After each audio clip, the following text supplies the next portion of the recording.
Buenas tardes. La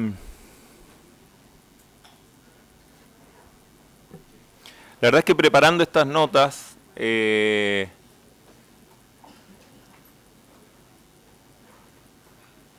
una tentación que es como un viaje a la semilla, porque después de tener que habituarse a este lenguaje de si la gratuidad subsidia la oferta o subsidia la demanda y todas estas discusiones más correctas de la esfera abierta, poder volver a conversar de estos asuntos de estrategia y táctica parece como una vuelta a los orígenes. Y de poder hablar tranquilamente de esto y de los dilemas de construcción de las fuerzas sociales, de la posibilidad de proyección política de los intentos de construcción de fuerza social y también de las dificultades que tiene esa construcción política, sobre todo por parte de la dominación, parece una vuelta a viejos temas, digamos. Quería decir esto porque el campo de temas que voy a tocar aborda cuestiones que no han sido resueltas en muchos empeños políticos, populares, de izquierda y revolucionarios antes que nosotros. Por lo tanto, no son temas que se puedan resolver sin cierta humildad histórica. Es un tema complejo, más bien desde los ímpetus revolucionarios, de izquierda o populares, o como los quieran definir, hay acumulado una cantidad de derrotas impresionante. Entonces, volver a estos temas es volver un poco a escarbar en planos como los que estoy mencionando, digamos, ¿no? Por lo tanto, creo que voy a exponer una serie de elementos que son polémicos, que lo que buscan es, bueno, primero provocar la reflexión siempre. Prefiero que se vayan llenos de problemas más que de soluciones, porque estos son temas irresueltos en el proceso histórico, si lo vemos en una larga duración, digamos. Y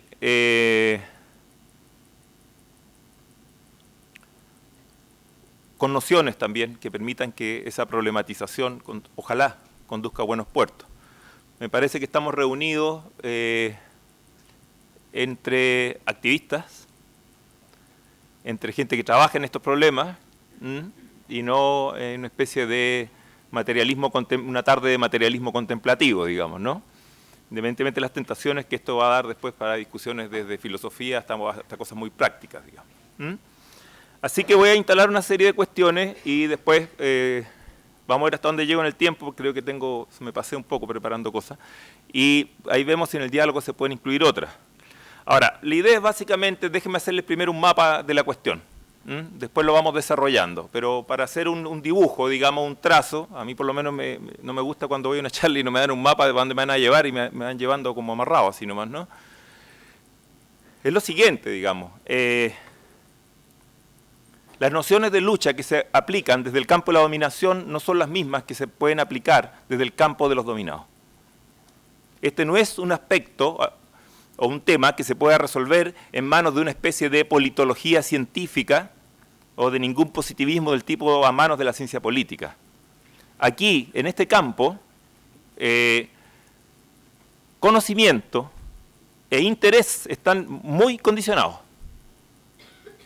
Aquí el conocimiento que se construye es sumamente interesado, y es interesado en un origen social además, porque este de alguna manera es un conflicto entre intereses sociales del que estamos hablando.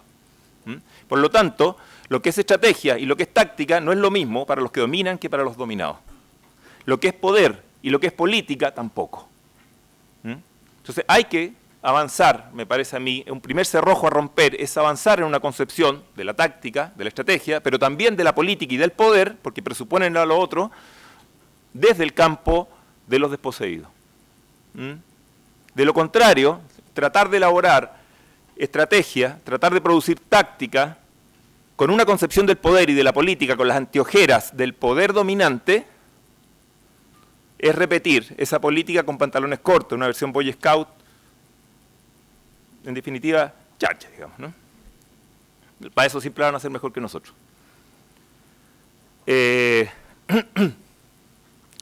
Por lo tanto, lo que es acumulación y pérdida no es mecánicamente igual en los dos lados tampoco, en este conflicto. No es mecánicamente igual. Las tareas a resolver en una y otra estrategia son distintas. Y en particular voy a apelar a una noción muy clásica que estaba presente,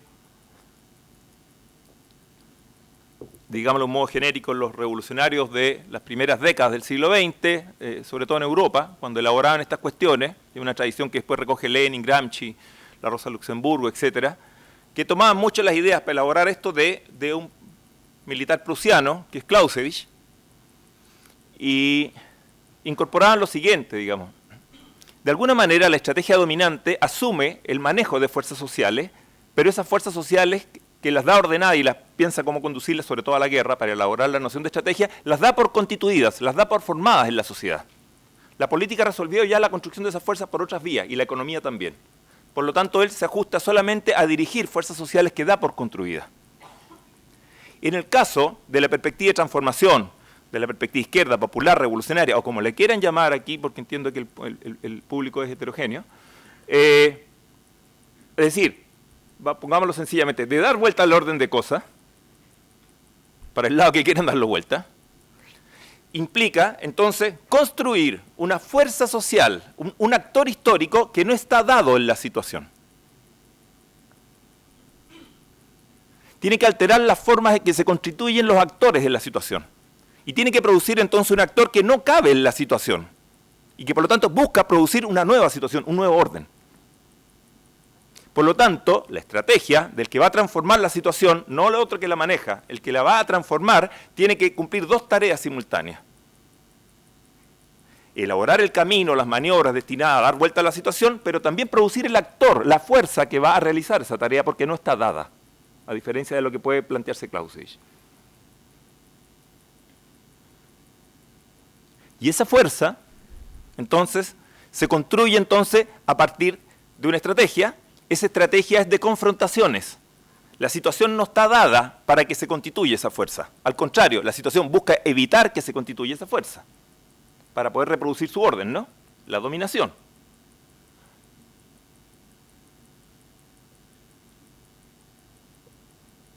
Esa fuerza se constituye entonces a través de enfrentamientos. La estrategia tiene que diseñar, tiene que percibir, la táctica también, esos enfrentamientos a través de los cuales se produce esa fuerza. Tiene que resolver un doble problema, cómo va debilitando el orden y a su vez cómo va produciendo esta fuerza. Es una relación muy dialéctica en este sentido. Clásicamente se entendía como que construcción y uso de la fuerza no están separados. Se condicionan mutuamente, para los desposeídos me refiero, para los dominados. El otro no, el otro está reproduciendo una situación dada y está buscando impedir desde la dominación que se constituya la fuerza opositora, eso es distinto. Por lo tanto, él presupone el orden, que es distinto, y las fuerzas que están dadas por el orden. Para él es distinto, la estrategia no tiene que resolver el problema de la construcción de esa fuerza. Ya está dada. Para el que quiere dar vuelta a las cosas, no.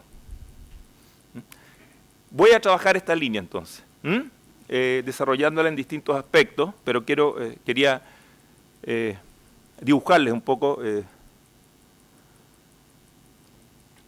de qué se trata el cuento este, ¿no? Entonces, primero, punto 1, no hay una neutralidad conceptual acerca de la política y del poder. Las nociones de política y del poder se constituyen desde la dominación. Y para poderlas construir o reformular desde el campo de los que buscan transformarlas, tienen que dar una lucha de poder. El que domina impone las condiciones de la política vigente y por lo tanto también aquello que la política vigente excluye. Y naturaliza entonces esa como la única política posible. Y lo que está fuera de esa política es despolitización, ¿no? Y esas fórmulas se construyen de muy distintas maneras según en épocas históricas, depende de quién domine, ¿no? En el caso nuestro, en la transición a la democracia, se constituyó un orden de la política posible, ¿no? Del 89, 90, las reformas constitucionales, etc. ¿Ah? Y hay cosas que no caben en esa política, se llamó la política de los acuerdos, ¿no?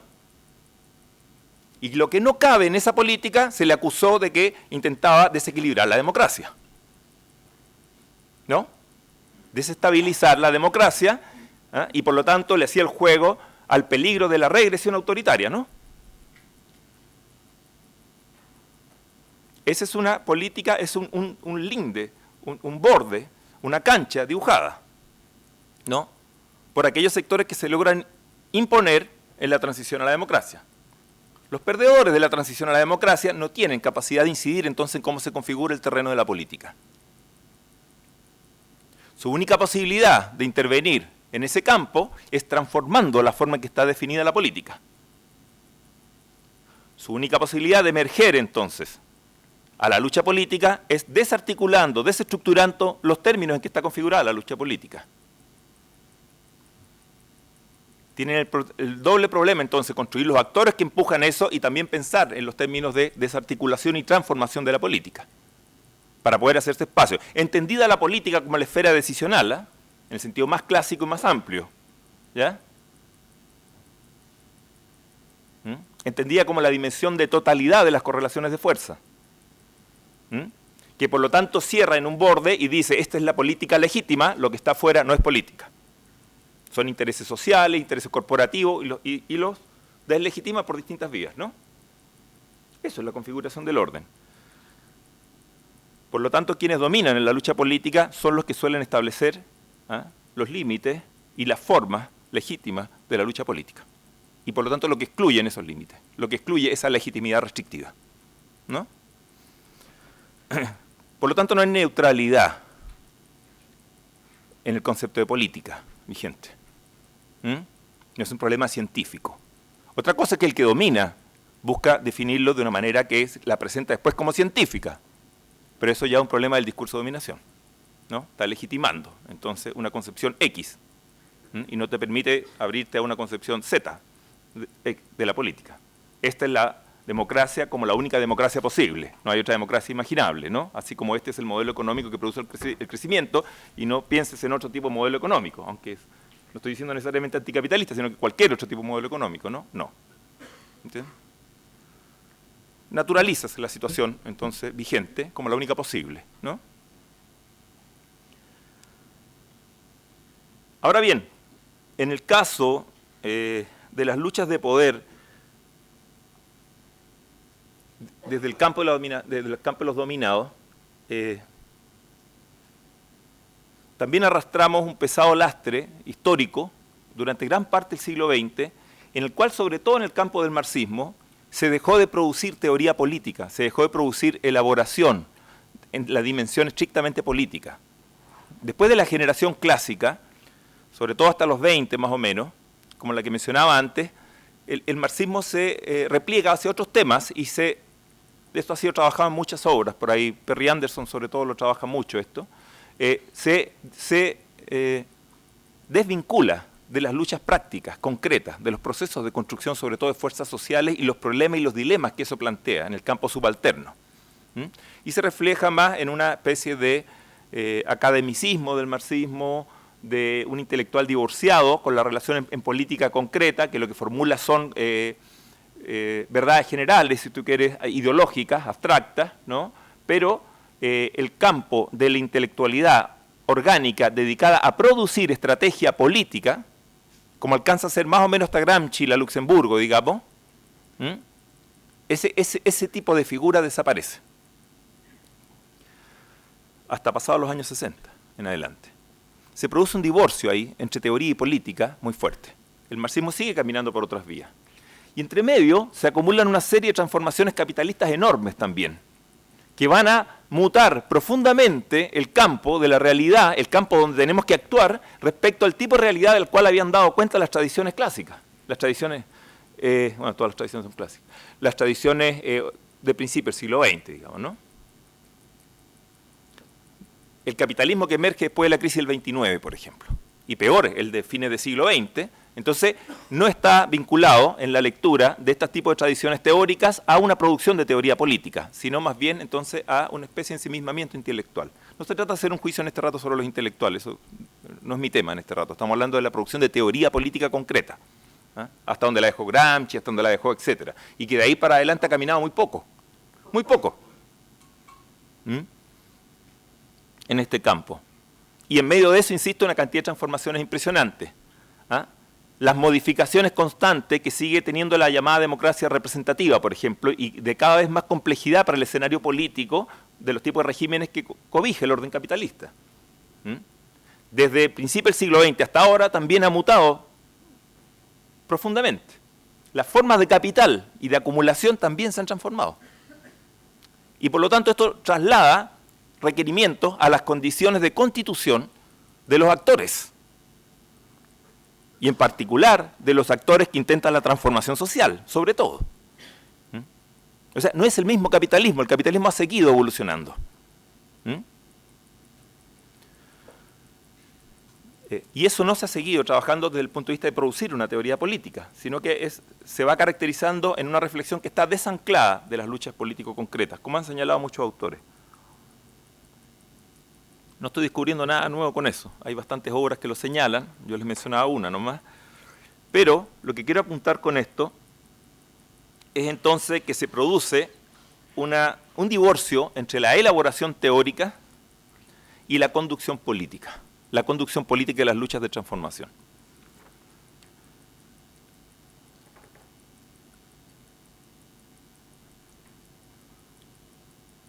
Además de eso, bajo los procesos históricos, vamos entrando en otro dilema, que es que se produce una reacción capitalista, un avance muy fuerte en las últimas décadas, en términos de dominación capitalista, que lleva a nuevas formas de desarticulación de los de abajo, por llamarlo de algún modo, de los capas subalternas.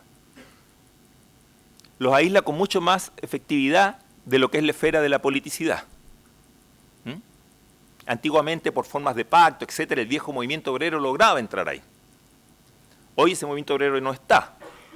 Lo que quedan son fracciones muy burocratizadas de él y muy reducidas, con muy poco anclaje en el resto de las luchas sociales y muy poco capacidad de meter un ruido sustantivo, digamos, ¿no? Lo que han emergido son nuevas fracciones de trabajadores asalariados, un nuevo mundo del trabajo y también otras fracciones sociales que plantean conflictos dentro del capitalismo, en particular, por ejemplo, los estudiantes, a un nivel y a una fuerza que tampoco estaba planteado en la historia chilena anterior. Hoy tenemos más de 1.250.000 estudiantes de la educación superior, para una sociedad de 16 millones de habitantes. Nunca habíamos conocido una proporción así, de este problema. Y por algo está pasando lo que está pasando. No me voy a meter en eso porque es otro cantar.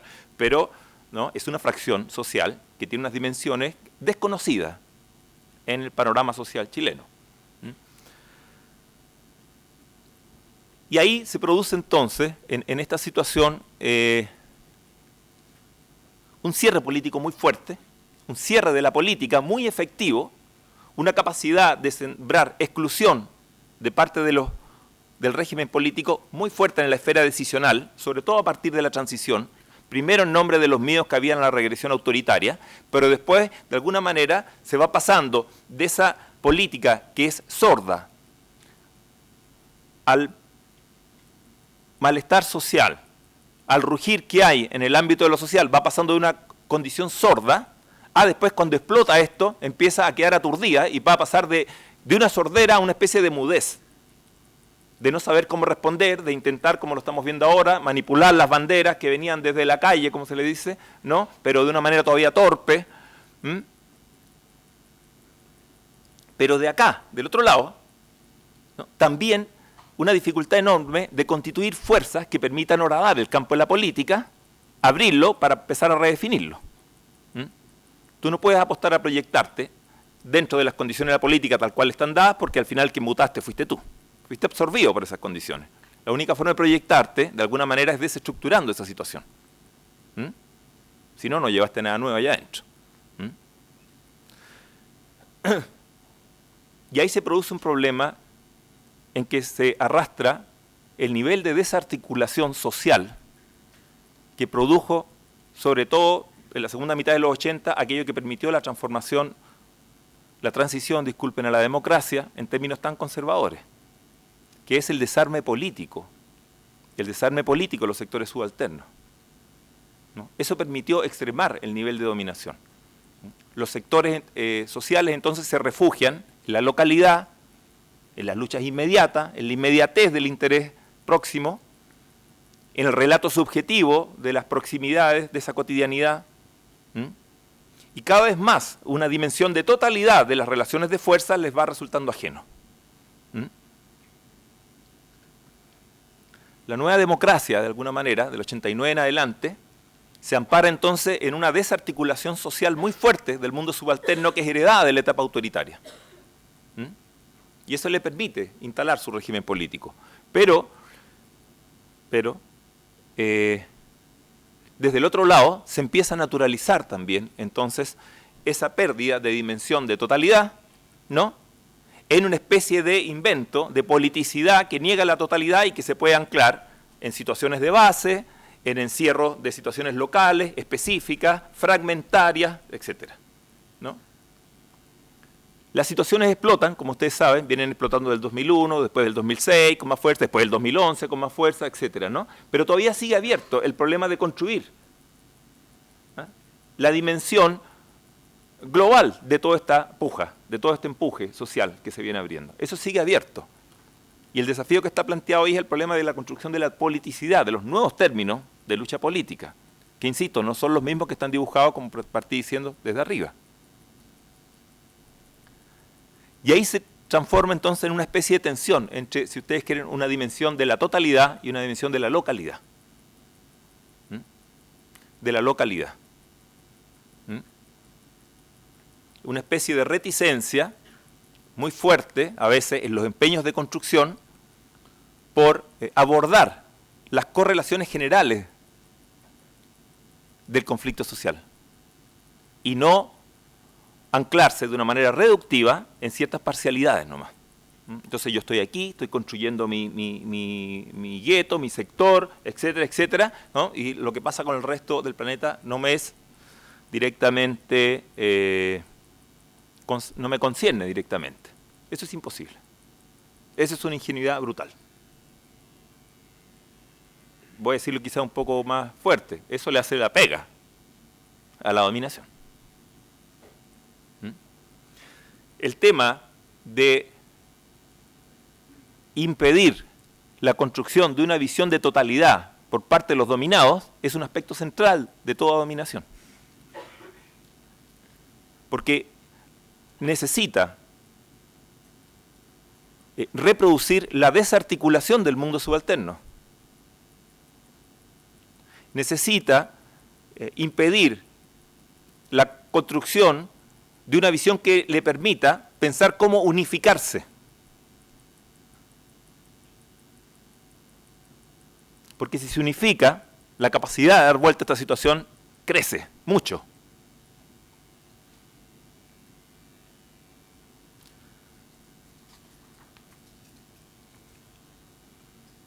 Lo que quiero decir con esto es que el desarme político, la incapacidad de ver la política como correlación general de fuerzas, como totalidad, entonces no es algo espontáneo, es algo producido por la dominación.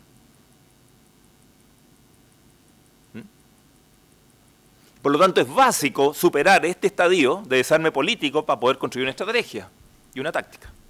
Es básico.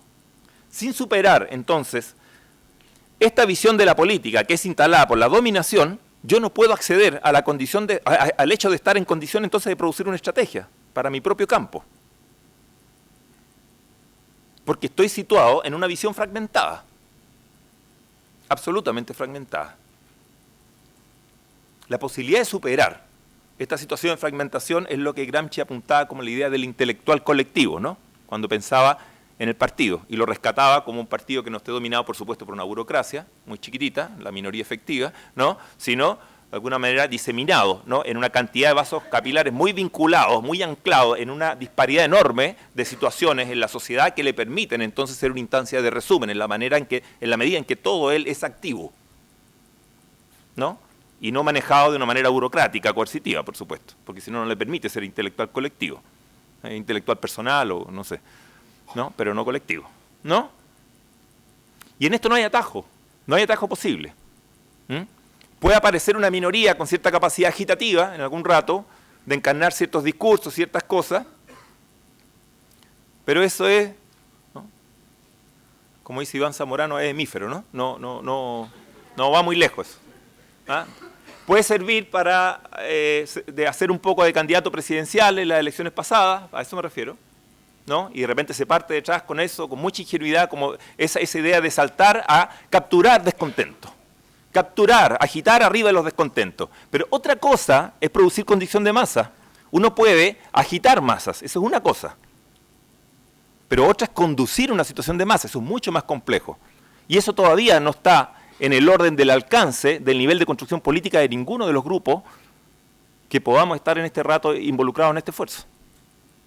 Por el nivel de fragmentación en que todavía habitamos respecto a relatos fragmentados. Realidades legítimas, pero fragmentadas todavía. A lo lejos todavía de lo que se está, de la posibilidad de construcción de un campo de totalidad que pueda desafiar al otro relato de totalidad que está funcionando. ¿No? Y entre medio de eso, entonces, claro, hay lugar para, ¿no?, el personalismo y todos estos desbordes, digamos, ¿no? Y la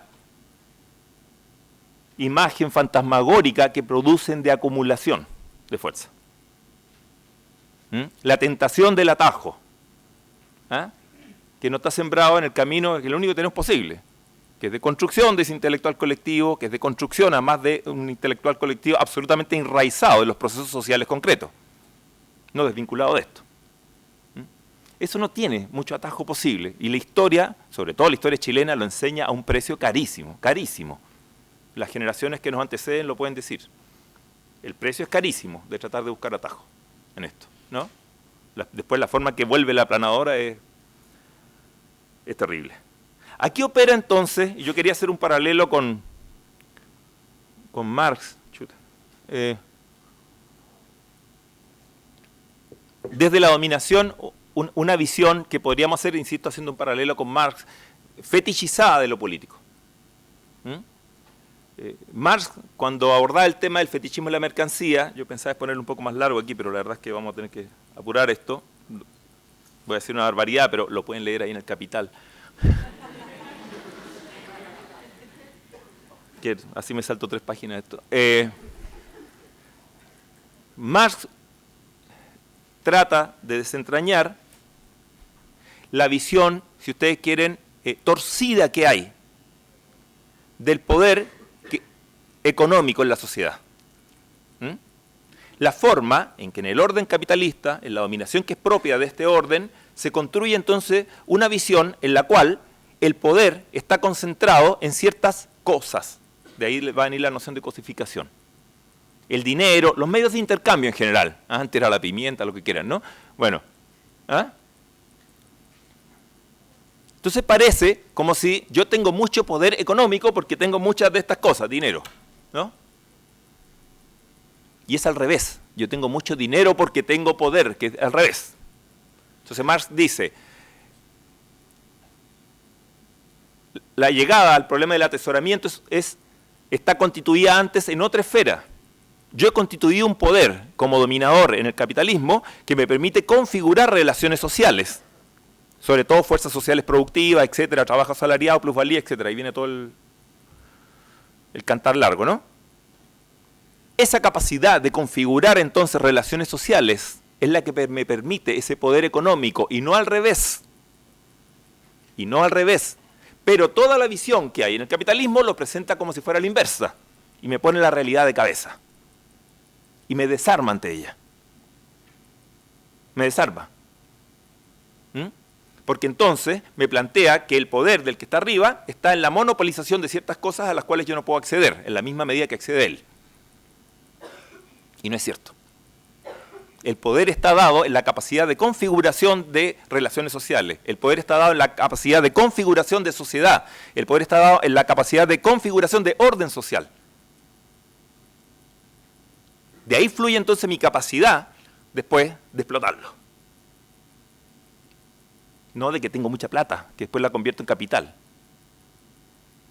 Porque para yo comprarte la fuerza de trabajo y estrujarte, primero tengo que construir la capacidad de que tú seas capaz de vendérmela y de que dejarte estrujar. Pero esto que es así tan simple, tiene una novela de 3 tomos así enorme, ¿no? La política pasa algo parecido, lo que quiero decir. También se instala una visión fetichizada de lo político, como si el poder de la política estuviera anclado en ciertas instituciones.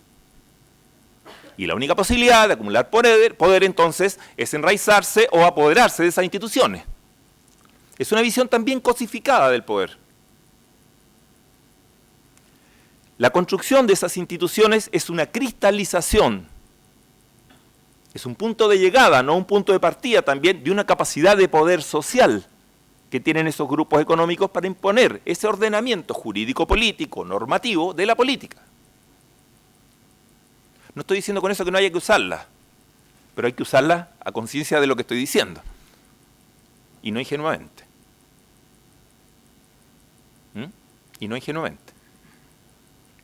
Por lo tanto, la única forma de hacer política bajo esta condición o visión dominante vigente, ¿no?, es hacer política dentro de esas instituciones. Si no, no se hace política y se niega cualquier otra forma de politicidad. ¿Qué hace eso? Por supuesto, reproduce el desarme político de los de abajo, que es por donde habíamos partido, ¿no? Este fetichismo de la política, que tiene un paralelo en el fetichismo de la mercancía. Al contrario, ¿qué hacemos del lado acá de la vereda de la vida, digamos, de los dominados? Entonces, ¿no? Apreciamos las situaciones de poder como concentradas y expresadas, reducidas a esas instituciones. Tenemos una concepción fetichista de la política, que no es espontánea, que fue inducida, construida, producida, que no tiene nada de espontáneo. Pero a nosotros nos parece que es espontánea, nos parece que es la naturaleza de las cosas, ¿no? Y por lo tanto apreciamos entonces los hechos de la política cuando ya están consumados y nos aparecen entonces inmutables, intransformables. Y nos cuesta mucho constituir una voluntad global de poder incidir, producir esos hechos, anticiparnos a esos hechos. Y esta voluntad de intentar anticiparse, producirlos, alterar la forma en que se dan, es básica para pretender construir una estrategia. Si no, ¿para qué? ¿No? Si no, ¿para qué? Yo estoy construyendo una estrategia para dejar que las cosas sucedan de la manera en que están sucediendo y quiero que empiecen a suceder de otro modo, ¿verdad? Eso es básico, si no, ¿para qué me estoy inventando un plan de qué? ¿No? Entonces, ahí aparece esta idea fetichizada de la política en el cual el poder político, en este caso ya no económico, como era el fetichismo de la mercancía, ahora estoy hablando del fetichismo de la política, ¿no?, está concentrado en esas instituciones, cuando al revés, el poder también de dominación está concentrado, de nuevo, en la capacidad de producir sociedad, en la capacidad de producir disciplinamiento, subordinación a esas instituciones, ¿no? Y por lo tanto, la constitución de esas instituciones y la política que se nos presenta como espectáculo en esas instituciones, entonces es un punto de llegada, más diría de realización, no de constitución. De realización, no de formación, ¿no? Las bases del poder dominante están en su capacidad de ordenar las relaciones sociales a lo largo y ancho de toda la sociedad. Y eso después las permite consagrarlas en una determinada fisonomía del poder político o en una determinada fisonomía del poder económico. Sea el dinero, sea el Estado.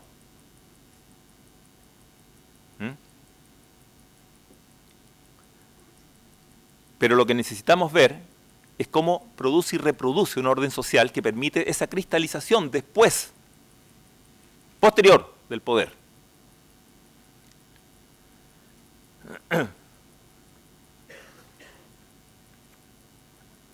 Y eso tiene que ver con que no podemos evaluar lo que es acumulación, lo que es avance y lo que es retroceso con las anteojeras dominantes de lo que es la política.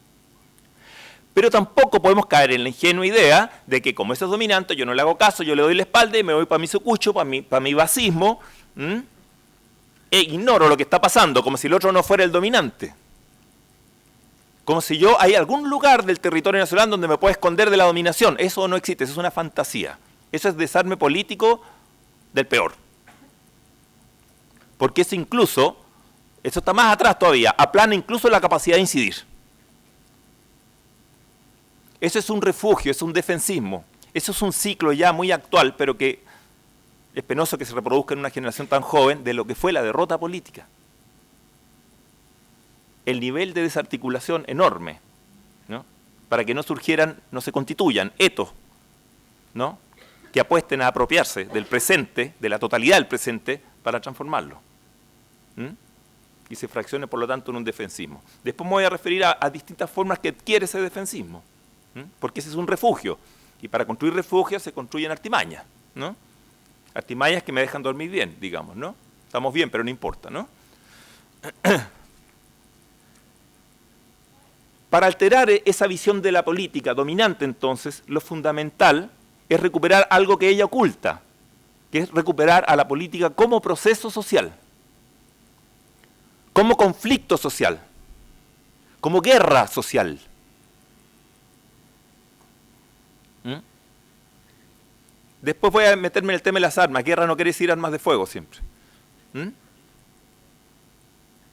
La explotación capitalista es cotidiana, no para en ningún minuto de las 24 horas del día y es brutal.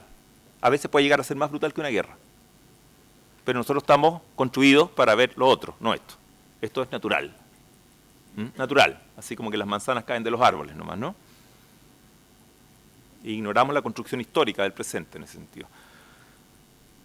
Ver la política como proceso social, entonces, es entender cómo en cada minuto la dominación intenta reproducir condiciones de desarticulación hacia abajo. Empezar a advertirlo. Y empezar a advertirlo como una dificultad para la constitución de mi propia estrategia. Cómo producen desarticulación del campo de acá, y por lo tanto, cómo yo tengo que enfrentar esa capacidad de producir desarticulación, ¿no?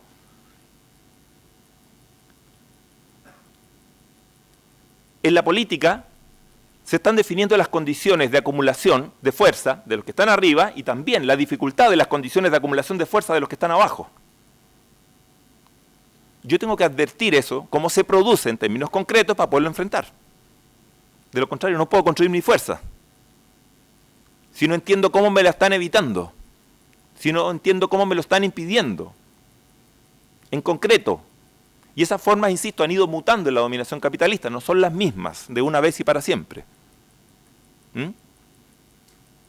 De lo contrario, no se podría explicar un orden tan piramidal, tan vertical, en el cual funciona la sociedad capitalista todos los días que nos levantamos y nos acostamos, ¿no? Y esto funciona. Y esto funciona. Es un poder inconmensurable y a veces nos parece imposible transformar de tan fuerte que es, ¿no? Insisto, ha derrotado muchos intentos de transformación antes que nosotros, también. Es para tomarlo como en serio, ¿no? Alguna capacidad tiene de defenderse, ¿no? El capitalismo es impresionante. Digamos, por decirlo menos, ¿no? Jóvenes y jóvenes aún. Se le dio guerra todo el siglo XX al capitalismo. Y vean el balance, ¿no? O sea, el animal es porfiado. Digo, para que nos paremos con cierta humildad histórica frente al tema, a eso me refiero, ¿me entienden? Produce una capacidad enorme, ¿no?, de desarticulación hacia abajo. Evita de una manera muy eficaz la articulación de una fuerza que lo pueda destronar. Y eso lo hace a diario, de forma cotidiana y mucho menos espectacular que lo que vemos arriba. Por lo tanto, mi problema para construir esa fuerza es ir enfrentando esa forma en los cuales él me lo impide. Esas clases dominantes, digamos, no él, esos grupos dominantes lo impiden. Si yo no tengo un mapa de esa lectura, si yo no tengo un mapa de esa situación, si yo no tengo un mapa de esa situación de fuerza, de esas condiciones de construcción de fuerza, yo no puedo avanzar.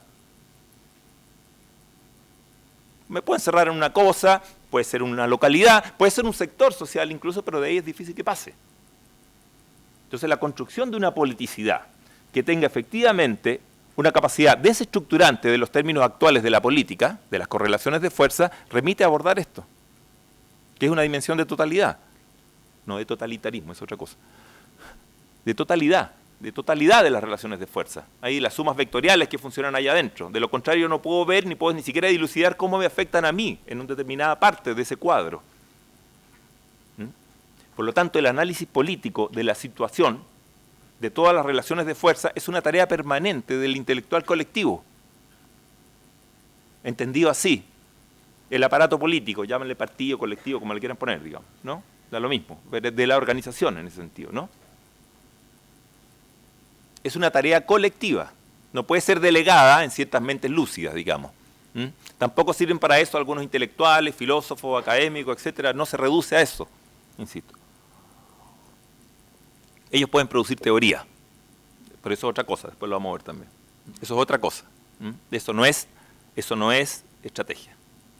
Son dos cosas distintas.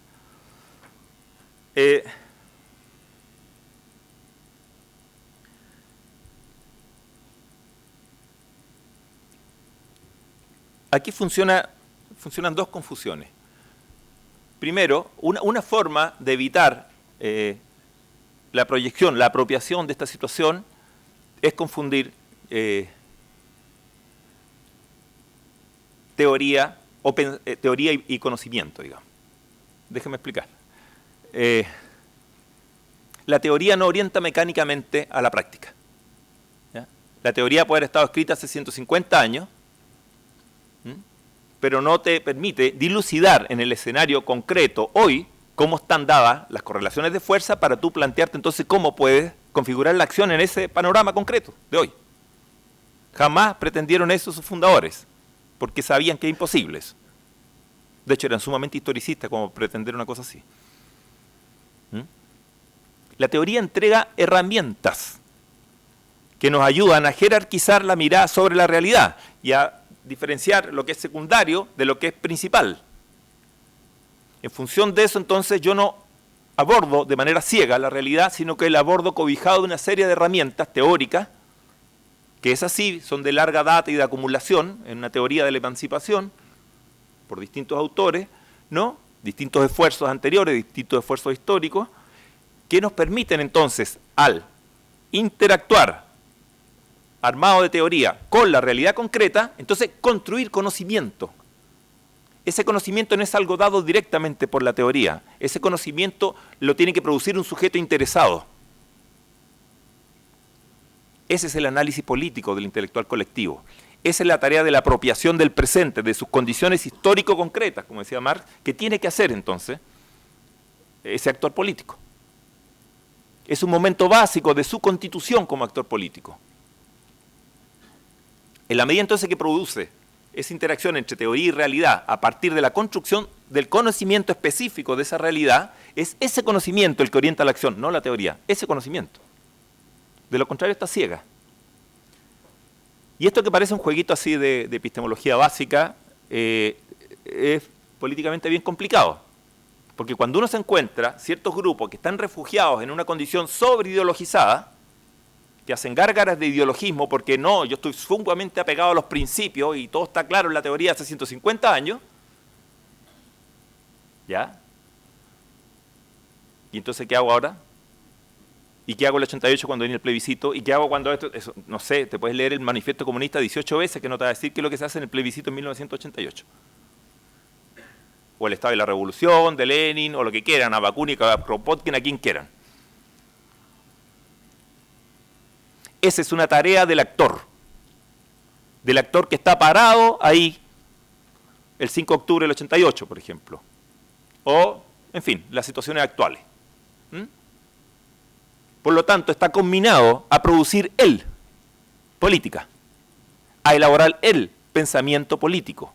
Para eso echa mano, por supuesto, a las teorías que hay, pero no puede eludir la tarea de la apropiación del presente. Eso es un acto complejo y colectivo, y tremendamente constitutivo y rico para producir un campo de acumulación política de los dominados. Porque además tiene que desmarcarse de toda la interpretación que te sugieren desde arriba, que no está hecha para que a ti te vaya bien, por supuesto. ¿No? La diferencia entre una y otra cosa, entonces, es ver la política como actor pasivo o aspirar al revés. A ser un actor disruptivo, con capacidad de proyección, con capacidad de transformación. Es un acto que tiene que estar en el etos básico de la fuerza que se está planteando, la revolución, la transformación, o como prefieran llamarlo. Y ahí otro elemento también, por el cual a veces se nos va también, o se nos escabullen estas cosas. La reducción de la dominación a los actos coercitivos, a la voluntad coactiva, lisa y llanamente, a la voluntad represora, es también ver la dominación con los anteojos que la propia dominación nos construye y nos manda de regalo para la casa.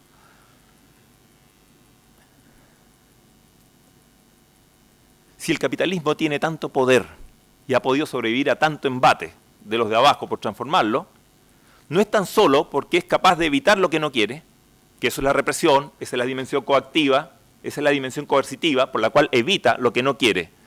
No es tanto por eso, digo, si tiene tanto poder, sino sobre todo porque es capaz de producir lo que quiere. El capitalismo es fundamentalmente constructivo, no destructivo.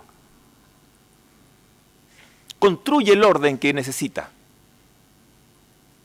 Si no, nadie querría estar metido en el cuento de ser clase dominante para pasarse todo el día preocupado de cómo me quitan el poder. Y entonces mi estrategia como clase dominante es contrainsurgente. ¿Quién dijo eso? Mi estrategia como clase dominante es una estrategia de acumulación. Y para eso además tengo que tener un capítulo aparte que es de contrainsurgencia, de evitar los que vienen aquí a revolverla, ¿no? Pero yo tengo que producir un ordenamiento social que me permite una reproducción capitalista ampliada, etcétera. Volvamos a la novelita en 3 tomos, ¿no? Yo necesito producir una sociedad, ¿ah?, bajo la concepción de relaciones sociales que yo instalo, bajo la concepción de relaciones humanas que yo instalo. Yo tengo que construir entonces un tipo de individuo que funcione en esta sociedad. Fíjense qué complejo también es para ellos. Y eso no es solamente coercitivo, represivo. No son los amigos en su camino. No. Es una ingeniería enorme. ¿Me entiendes? Pero nosotros reducimos el poder dominante a la dimensión represiva, a la dimensión coactiva, a la dimensión, ¿no?, que es cuando explota en su versión más espectacular, en su última valla. Pero el resto de las funciones cotidianas, insisto, absolutamente cotidianas, en las cuales se construye y se reproduce el orden, esas no suelen entrar en el campo de lo político, y nosotros tenemos que hacerlas entrar en el campo de lo político.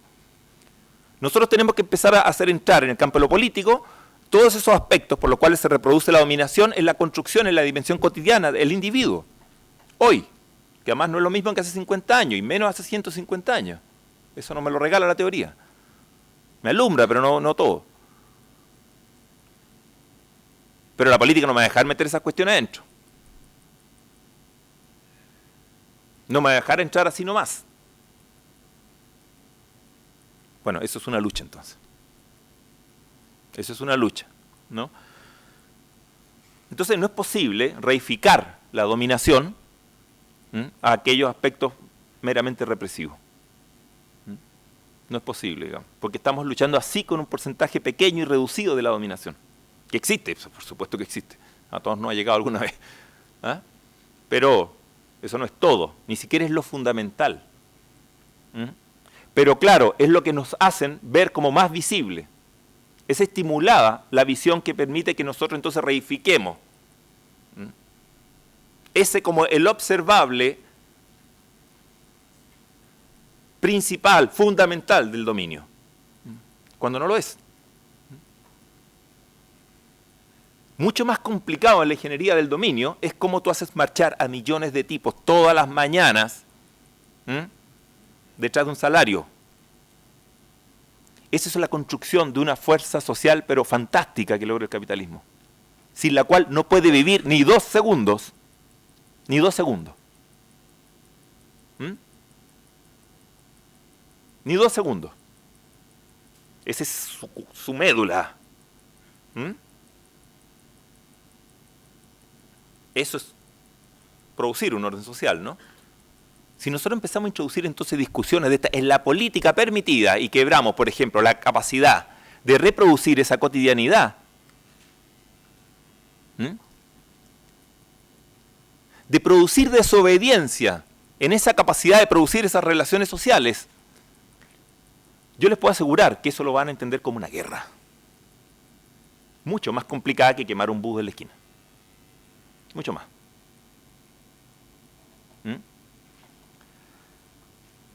Déjenme poner una anécdota en esto nomás, sin ningún ánimo de autorreferencia, pero el otro día mi hija me decía, ¿por qué Gabriela iba sin corbata para allá, para el Parlamento? Si ella puede ir sin uniforme al colegio. Tiene 11 años. Fíjense, pero permítame darle una vuelta al tema, una vuelta de tuerca, sobre todo aquí veo a estos sociólogos. Es más fácil entrar sin corbata al Parlamento que entrar sin uniforme en un colegio. ¿O no? Porque la desarticulación de obediencia de capacidad reproductiva, de imprecar la naturalización de la cotidianidad tal cual está fundada para que esto funcione, si mañana se les ocurre ir sin uniforme al colegio, es mucho más grande que el poder que se supone que está totalmente codificado, centralizado y constituido, más allá de lo que hayan alegado los que alegaron, y todo lo ustedes saben el resto, ¿no? Me lo ahorro, ¿no? De haber desafiado cultural y estéticamente un símbolo de la, qué sé yo, ¿no? De lo que ustedes saben, ¿no? Del Buckingham chileno, ¿no? Está bien, ¿no? Y todo su cierre y su cerrojo y su temor, su defensa cultural. Pero que no funcione correcta y establecidamente una instancia de reproducción de poder tan importante como es la educación a nivel de la base de la sociedad, y empieza a ser horadada por una desobediencia. Antes puse un ejemplo del trabajo asalariado, ¿no? Ahora pongo un tema sobre la capacidad que tiene la educación de reproducir. Los sociólogos saben que no estoy descubriendo aquí el agua tibia, pero lo quería poner con un ejemplo. Si nosotros podemos poner esos temas en la dimensión de la política, la reproducción, la capacidad de reproducción que tienen ellos del orden, de la relación económica, de las relaciones políticas, del orden cultural, eso es guerra. Eso es guerra. Quien está arriba lo va a sentir como guerra inmediatamente. Porque le estás desordenando lo indesordenable. Ahí a lo otro está tratando de más bien todavía arriba de corregir un error que se le produjo a la Matrix, ¿no? Y bueno, ¿no? Y se le coló por ahí un espermatozoide, pero ya lo va a arreglar, digamos, ¿no? Lo otro no. Insisto, las pirámides por algo son más anchas hacia abajo, y cuando lo que está abajo se desordena, wow, es un cacho. Y restituirlo es más complicado, ¿no? Implica un costo político, implica movilizar una fuerza, ¿no? Que tampoco es tan fácil de movilizar incluso para quien domina. Le estuvieron tirando maíz harto tiempo en las puertas de los cuarteles a los milicos para lograrlo sacar. Si tampoco era tan fácil, no es que llegaran y hicieran así nomás y esta cuestión corriera un golpe militar, digamos. Estoy hablando de 73. Eso también implica una capacidad de movilización, porque el que te está reprimiendo es más pobre que tú. Si eso no es tan fácil movilizar esa condición social también, hacerlo lo que hizo. Es muy complejo entonces cómo se mueve. Nosotros necesitamos entonces ese mapa de totalidad, necesitamos ampliarnos eso en términos de poder producir una estrategia. Insisto que por lo tanto, he tratado de demostrar, no se construye igual que cómo se produce la otra.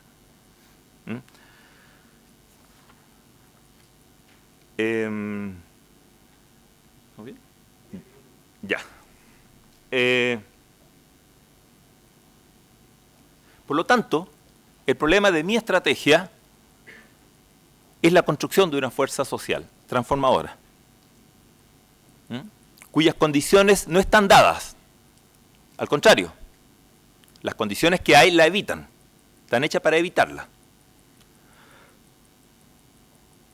Por lo tanto, el problema de mi estrategia es idear, concebir aquellos enfrentamientos, aquellos encuentros, aquellas luchas que me permiten ir alterando esas condiciones adversas y permiten que se vaya abriendo paso a la construcción de este tipo de fuerza que el orden actual no permite, no tolera. Que el orden actual funciona, más bien, y está concebido para funcionar en su ausencia. Porque a cada paso de construcción de esa fuerza social transformadora lo que va haciendo es codazos para los lados, abriéndose paso e inturbiándole cada vez más la reproducción a este orden. No tiene otra forma de avanzar. Eso es muy dialéctico, digamos. Están mutuamente condicionados ambos avances. No tengo posibilidad de avanzar si no le robo poder al otro. Y robar poder en este caso significa alterar su capacidad de configuración de relaciones sociales, de configuración, de construcción de territorios, de poder, de territorialidad, de producción de orden.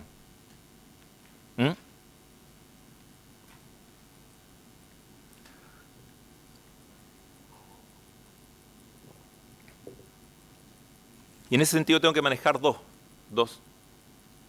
relaciones muy imbricadas. Por un lado, una relación de la totalidad y del proyecto entero que me pueda plantear, pero por otro lado también la parcialidad de los distintos enfrentamientos en los cuales está distribuido, todo el mapa, todo el teatro de enfrentamiento. Esa es la diferencia básica entre la táctica y la estrategia. No es tanto el largo plazo y el corto plazo, sino que es una relación entre parcialidad y totalidad, que yo tengo que buscar articular. Porque yo parto de una situación fragmentada. Ese es mi punto de partida. No lo escogí yo, es el que está dado. Así funciona este orden, para que funcione como pirámide, ¿no? Jerárquica y vertical. no puede funcionar una jerarquización social tal si no es sobre la base de la desarticulación de los de abajo, que son muchos más, ¿no? Pero actúan desarticuladamente. No sé si alguna vez les ha llamado la atención este tema de que las clases sociales ya no existen, las clases sociales ya no existen, adiós al proletariado, dicen por ahí un libro, ¿no? Pero nunca te dicen adiós a la burguesía, o sea, hoy hay más burguesía que nunca. Pero esa no es clase social, ya. ¿No? Entonces, ¿qué es lo que ocurre aquí?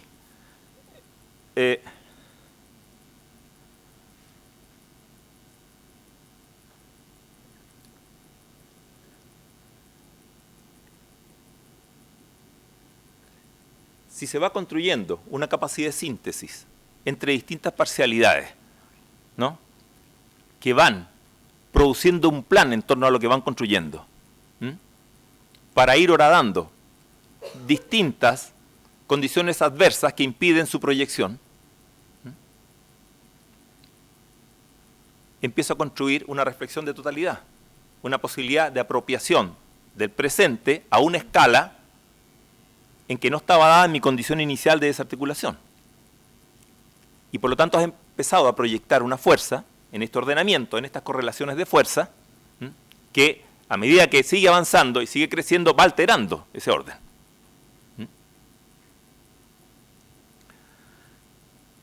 Esa fuerza tiene que estar para ello tensionada en una permanente reflexión colectiva de lo que está haciendo. Por eso el análisis político, cuando partimos al principio, no puede ser delegado en una capa de intelectuales, ya sean de izquierda como le llamen, ¿no? Sino que tiene que estar presente en todo el seno de la militancia activa en este tipo de tareas. Y eso implica de alguna manera también cambiar el viejo paradigma del militante, de aquel militante antiguo que era concebido más bien como el agitador de masa, y etcétera, pero respondía a una especie de correa transmisora por dentro del partido, a una persona que tiene que estar activa permanentemente en la construcción de una reflexión colectiva. Si no se produce ese poder de síntesis, que insisto, inicialmente está disperso, si no, no hay dominación, ¿no? Que inicialmente está disperso. Si no se va produciendo ese poder de síntesis, no se construye la capacidad de alterar las correlaciones de fuerza que son adversas.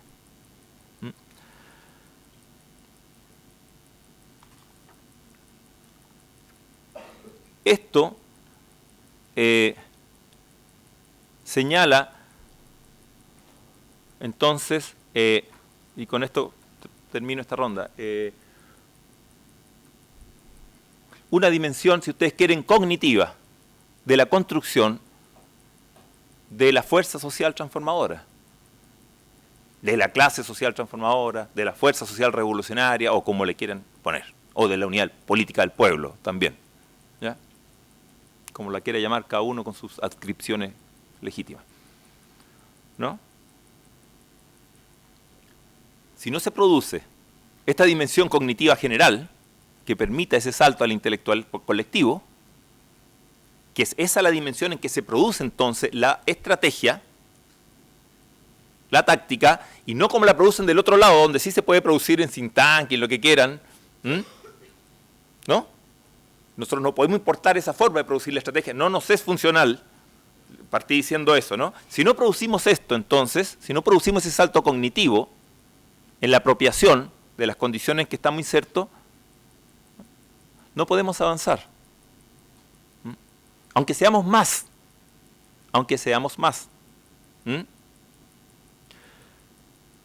Producir este paso, entonces, tiene una dimensión, para ponerlo en términos muy clásicos, de ser y conciencia, ¿no? Como se decía antiguamente, ¿no? En la vieja dialéctica, digamos. Marx, Hegel, todo lo que quieran, ¿no?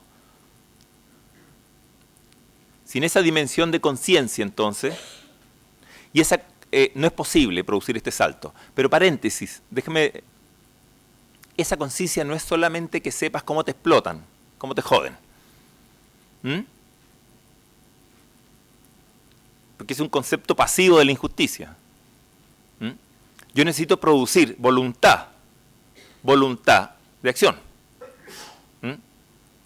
Por lo tanto, yo tengo que producir una apropiación de la situación más allá del registro de las injusticias que me permita empezar a desarticular la situación como está dada. Eso es lo que yo necesito producir como voluntad colectiva de construcción, de producción de estrategia. Y esta es la manera de recuperar entonces un viejo, que en el viejo tema se podía entender como conciencia de clase, que en algún rato fue secuestrada por la conciencia del partido, ¿no? Si la conciencia no la tiene la clase, bueno, yo como partido la tengo en nombre de la clase y se acabó, ¿no? Más allá de eso, entonces, insisto, el problema es producir, ¿no?, la construcción de un sujeto, la construcción histórica de un actor racional. Y con esto entonces, y con esto termino, es producir lo que Marx entendió por una construcción de una voluntad histórica racional. Eso es lo que Marx entiende entonces por el paso del reino de la necesidad al reino de la libertad, ¿no? Entendía por la emergencia de una fuerza entonces que es capaz de plantearse racionalmente cómo quiere construir la sociedad, cómo quiere construir otra sociedad que no sea esta. Esa posibilidad está permanentemente apagada todos los días. Esa es una posibilidad que está instalada en la condición humana, ¿no?, que tiene que ser capaz entonces de despertar y de construir una estrategia revolucionaria. Gracias.